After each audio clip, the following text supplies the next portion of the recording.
বড় বোন স্কুলে টিচারি করে প্লাস লেখাপড়াও করে।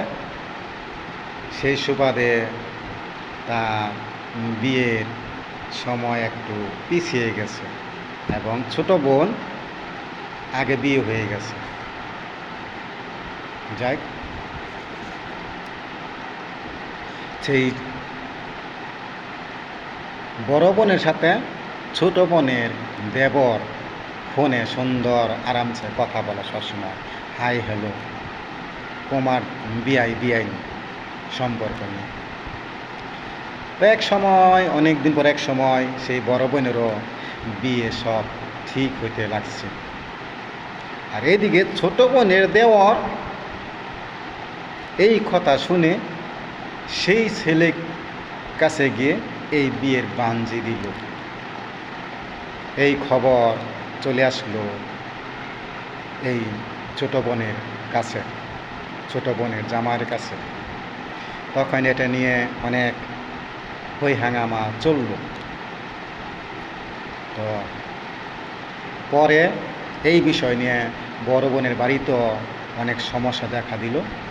সেখান থেকে তারা গার্জিয়ান আয়সা এটা একটা সমাধান দিয়ে গেল ছোট বোনের শাশুড়ি বাড়িতে। তো বড় বোন যখন এই বিআইকে ফোনে আবার এই সমস্ত কথা বলতে লাগছিল, তখন সে প্রেম করার মতো দাবিদার হয়ে অনেক কথাই বলল। যাই সেগুলো গেল অনেক কিছুই, কিন্তু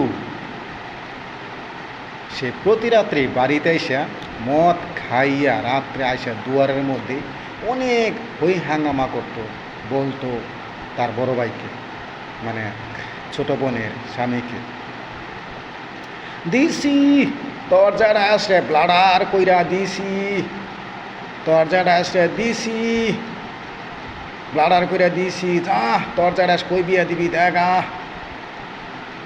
আরও নানান ধরনের নানা রকমের দুর্নামের কথা ছড়াইতে লাগলো।